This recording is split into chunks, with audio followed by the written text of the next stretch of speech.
I'm moving forward every day, Jesus. I just let him lead the way every second, every minute, every hour of the day. I'm moving with Jesus every day. 24/7 with Jesus every day. 24/7.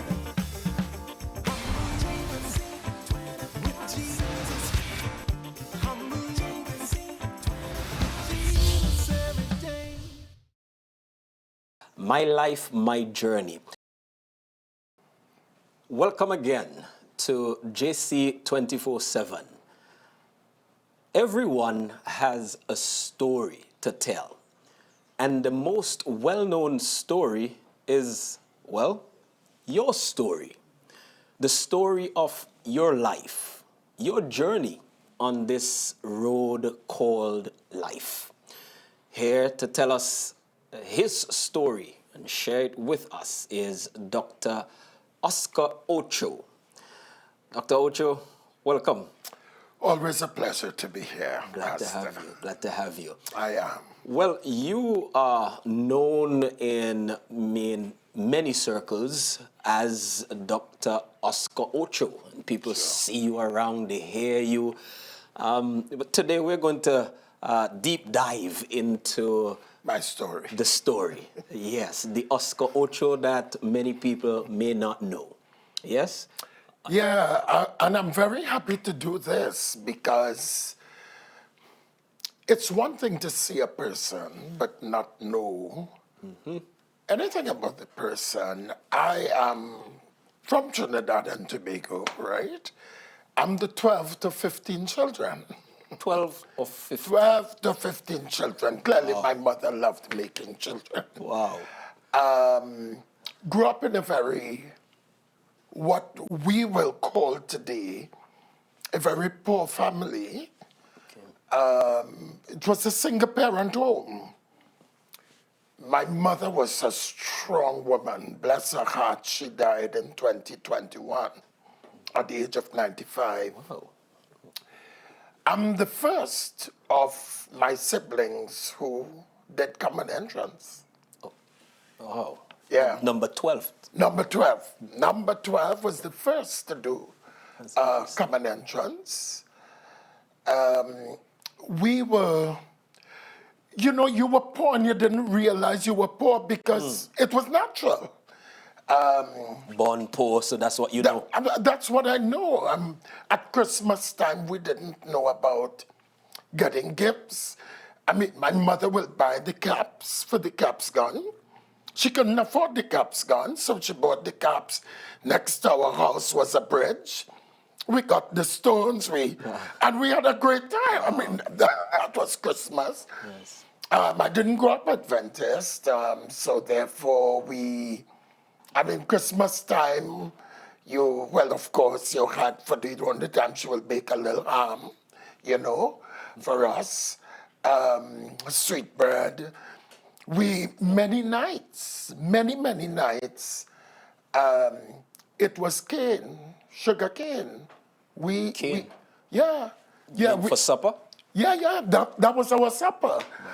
Sugar cane on my street, in Sunrise Road, the farmer or the donkey carts would pass, and very often we will pull out cane, and we will sit at the bridge. We'll have a good time. We are feeling so filled. Yes. And I remember my elder brother.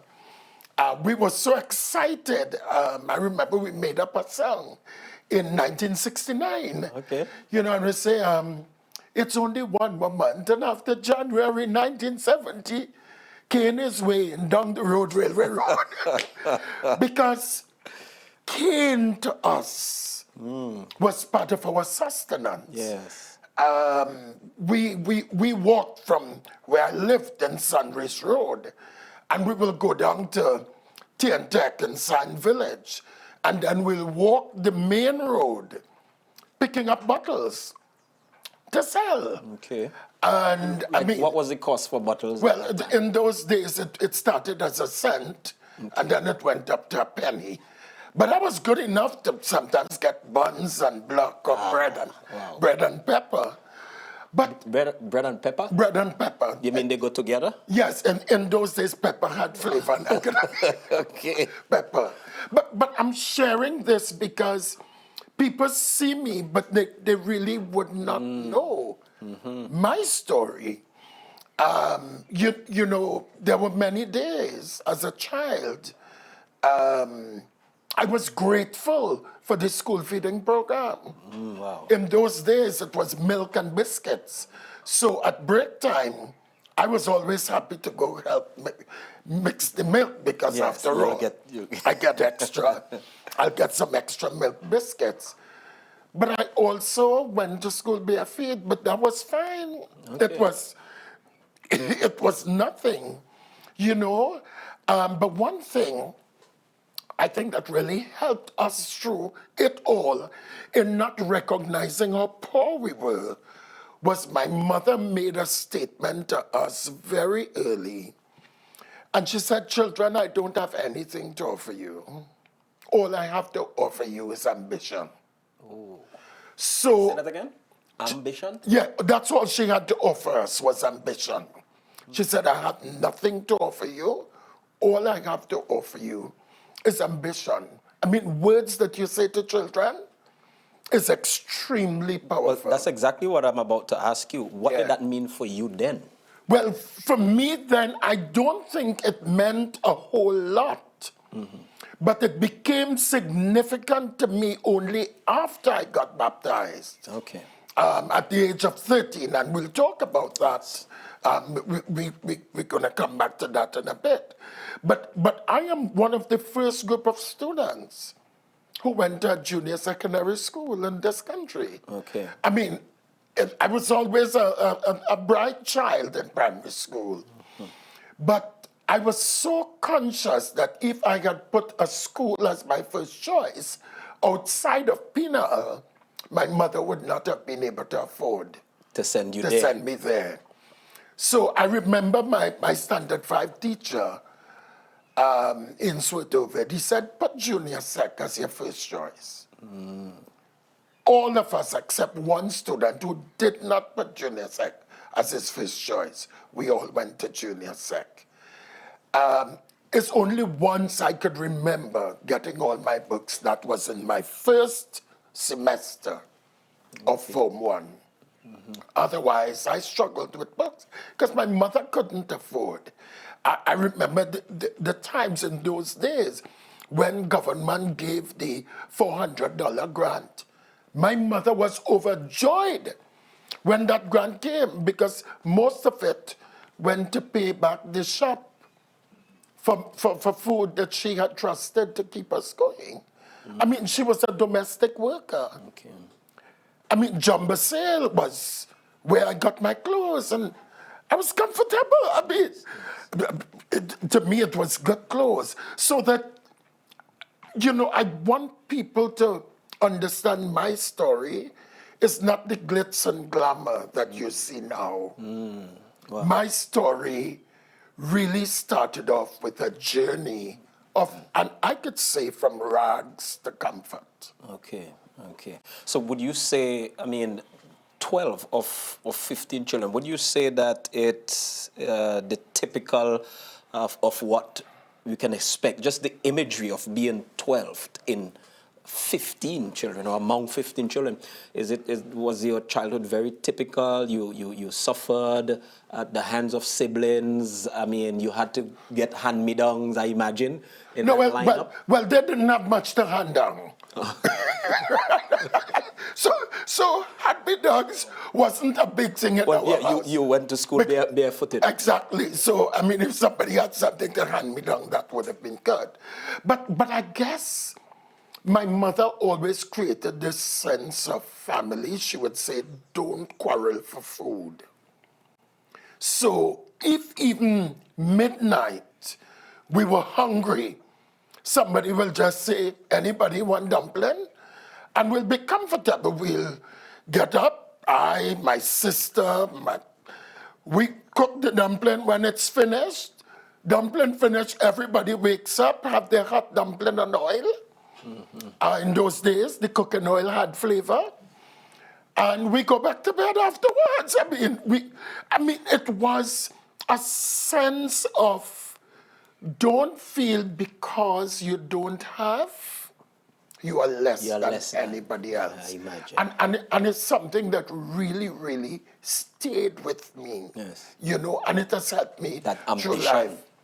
That ambition, and don't compare yourself with anybody else. I never slept by an aunt or a grandmother. Wow. Because my mother would say, this yard is big enough. We have to stay home.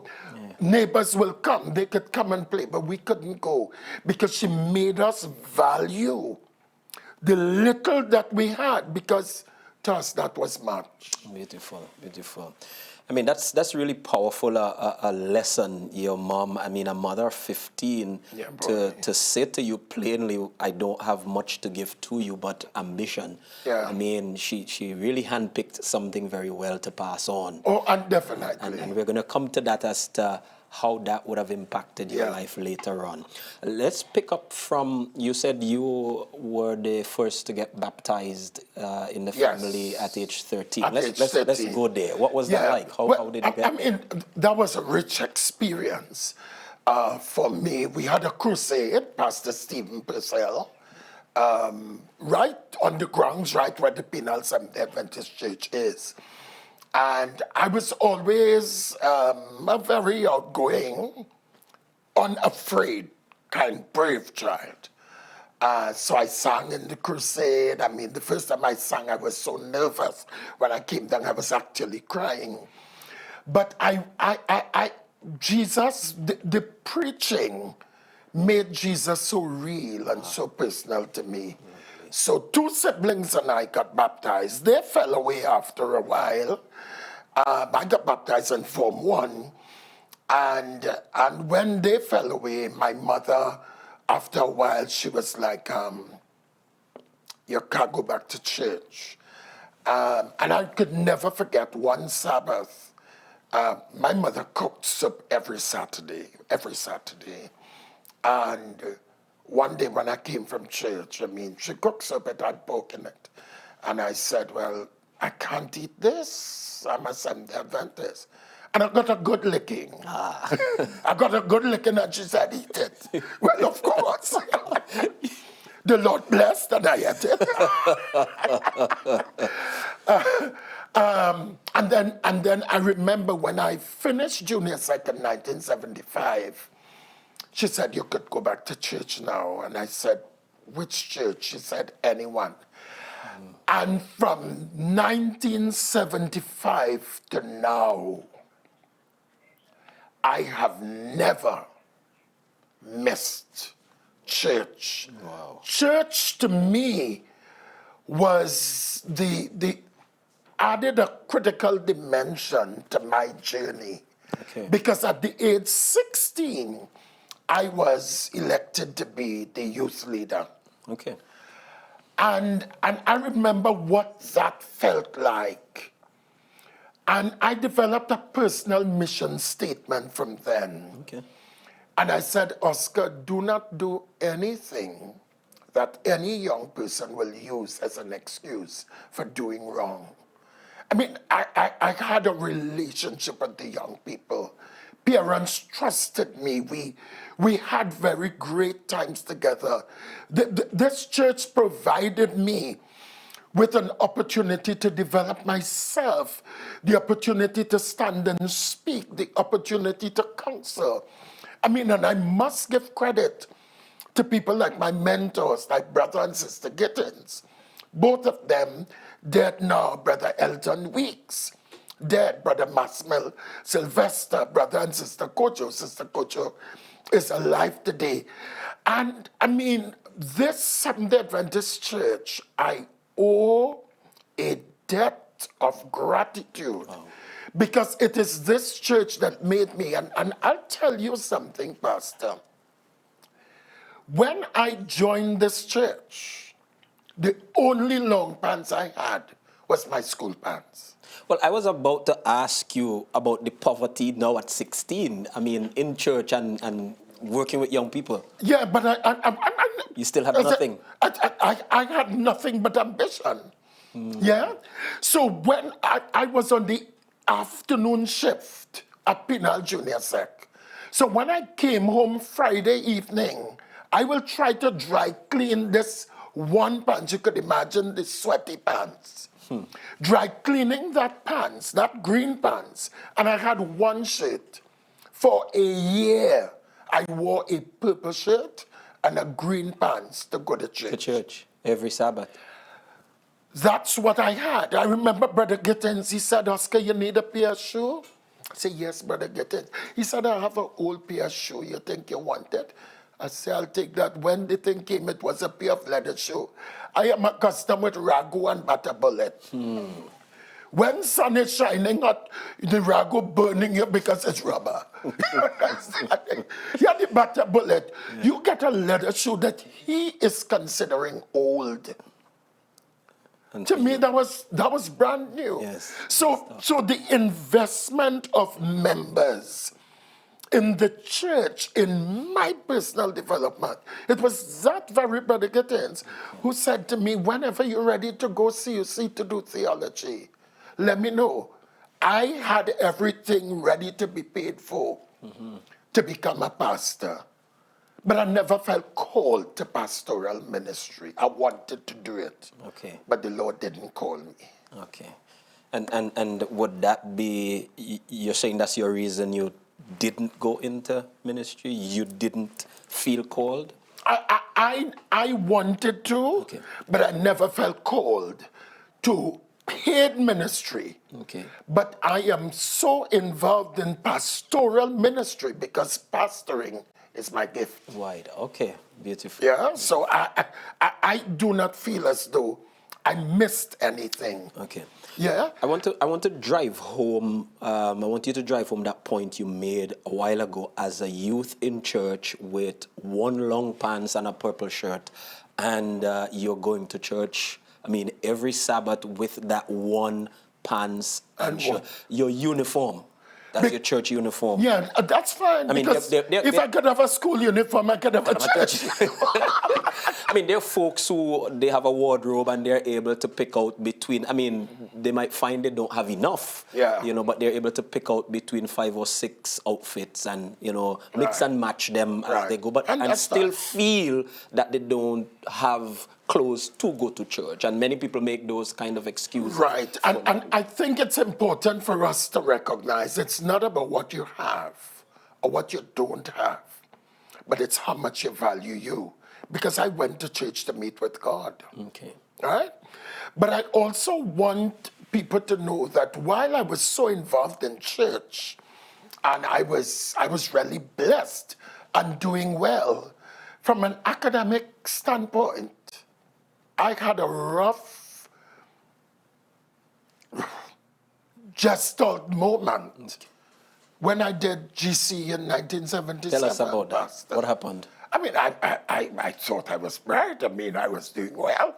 I got A in Spanish orals. I mean, I was ready for GC. But you got to be careful with how you speak to yourself. Everybody expected me to do A levels. Okay. And I told myself I'm going to fail because I don't want to do A levels. Wow. And you know what happened? When I did my GC in 1977, I failed my 7 subjects. 7, all 7. All. 1, 2, 3, 4, 5, 6, 7. The Dr. Ocho. The doctor you see now failed all 7 subjects. The one who failed all 7. And let me give you my grades. I had 1 D. I had 2 E's. And 4 were so bad, I got unclassified. D, E, E, and D, E, E, and U's. 4 U's. Yeah? Good. So it's interesting that that happened, but I didn't learn my lesson. I went back. My brother paid for me to go Southern Academy. I was still the class clown. And I left Southern Academy with 2 subjects. But I remember I was working 10 days on the road, and I tell young people there's dignity in labor.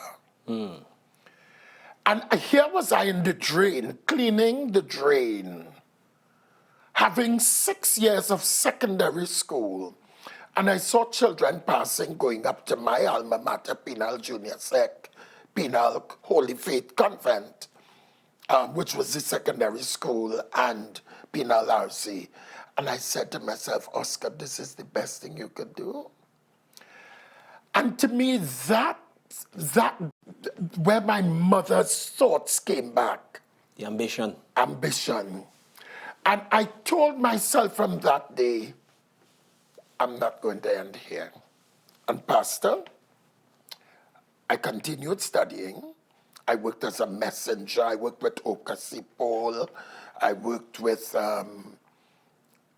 the father of now one of the judges, I forgot his name, in San Fernando. And I remember when I walked into hospital, God had given me a spirit of bravery. I went to the Minister of Health in those days, Kamaluddin Mohammed, 1981. I went to the security and I said, I'm here to see the Minister of Health. He said, you have an appointment? I said, no, but I must see him today. And I walked into Kamaluddin Mohammed's office. And he said, what can I do? I said, I understand the Ministry of Health is in disarray. I'm here to offer my service. So he said, well, I had 2 subjects. Going to see the minister. Going to see the minister. In those days, you didn't have all this protocol. So he said, well, I don't know what I could do for you. So he said, I could give you the chief nursing officer number. So we reached downstairs and I was walking out from Sackville Street. And I said, the spirit said, but Oscar, you're here. So I turned back, I said, I'm here to see the chief nursing officer, Miss Violet Lyons. So I went up to her, I told her, well, who I am, I just came from the minister. She said, well, you know, there's nothing we can do for you. We don't normally take males as nursing assistants. And I left. Next thing, I got a letter telling me that I was selected to start nursing assistant training. Wow. 15th of June, 1981. I entered the walls of San Fernando General Hospital as a nursing assistant trainee, the only male of 42 and 42 females. And I remember Sister Peters, Lucetta Hilia Peters, she said, you want to do this? I said, I'll start here. You'll start there. I'll start there because I understood the importance of ambition. Wow. And listen, I worked hard. I remember I did exams in 82. I was enrolled in 83, August. By January 84, I started general nursing. And I remember when I went for interview for general nursing, the matron of the hospital, then E.O. Daly Diaz, she said, let's sit down and just chat, let them feel as though we're doing something. That was my interview. Oh, wow. I started general nursing in 84. January 4th, 1984. I did exam in 1987. And by January 1991, I was teaching this. Wow. So I mean, this is a lot going on here. Clearly, at that point in time, your career took off. Big time. But let's get a bit of the lone male in an era when, I mean, a male being a nurse was pretty much, I imagine, unheard of. Well, it wasn't uncommon. as prominent as now. And I'll tell you, that's why you need to be sure who you are. I remember I was walking down the street, Harris Promenade, one day, and this man saw me, this taxi driver saw me in my uniform, and here was his statement. Only Macomb men does be in that kind of profession. Ooh, ouch. Now, if I wasn't comfortable with myself, Pastor, you understand what could have happened to me mentally. Wow. And this same person whom he referred to ended up as the chief nursing officer in this country. you might want to break down that term for viewers who may not be They familiar understand with fully well what we Caribbean lingo. I mean, but that, as you say, I mean, that could have messed you up. It could have messed me up, but because I knew who I was and who I am, it didn't affect me. But you see, all of these blessings that the Lord has given unto me wasn't easy, you know. I remember when I went for interview to be able to do a specialist program in nursing, I remember the person in charge of the interview was one of my former nursing instructors, who we always had a follow. And at first said, well, you have to impress us that you are worthy, and I almost walked out. But I said, Oscar, calm yourself. Calm yourself, you know who you are. Yes. When you see people, don't feel that everything came on a platter. I was not offered that opportunity. Yes. And you know what? The Lord allowed me to move straight from a staff nurse to a nursing instructor. But I had to leave. The sacrifice I had to make, my wife and I were just married. We were paying on a loan for our house because we started building before we got married. She had to hold on to the mortgage. And I was in Jamaica. I lost 30 pounds. I lived on 50 US a month. It was tough. But the Lord gave me favor. Lord give you The Lord bless me. Praise God. Beautiful, beautiful. Right? I was intrigued by the initiation of when you said that trip you made to the Minister of Health and you were redirected to the chief nursing officer. knowing that you finally became The chief nursing officer. I mean, was that providence or what? It has to be providence because I'm going to say something that a lot of people, well, some people may have read about it. I went on government scholarship at the age of 49 to do my doctorate. And when I came back, the expectation was that I would have had a certain job. And for the first time in my 32 years as a career professional, I was discriminated against.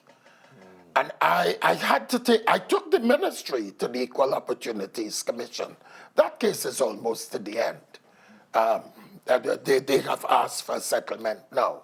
So for their foolishness, they will pay. But I think more importantly, the Lord gave me such confidence. I said, you don't want me there. I applied to become the chief nursing officer. Wow. So they had to deal with me. And became the chief nursing And I became the chief nursing officer, functioning at the executive level. And 6 months later, the Lord opened the door for me to be at the University of the West Indies as director. The boy, School of Nursing. the boy who is 12 or 15 children walked to school, went to school, barefooted, and ate cane for supper. Yes. And don't I look well? One suit to church every Sabbath. Amen. For a year. Now I have options. Wow.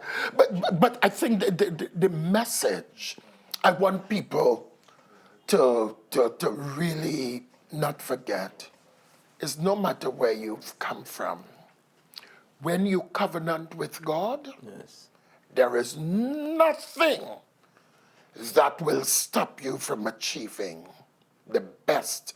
Because Jeremiah 29:11 is still true. For I know the thoughts that I think about you. I know God knew me. And I know God has never made a mistake. And this little junior sec boy is walking with a sense of satisfaction, knowing that the God whom I accepted at the age of 13, and I covenanted with him, he has never let me down. Wow. covenanting with God and seeing him covenanting. bless you.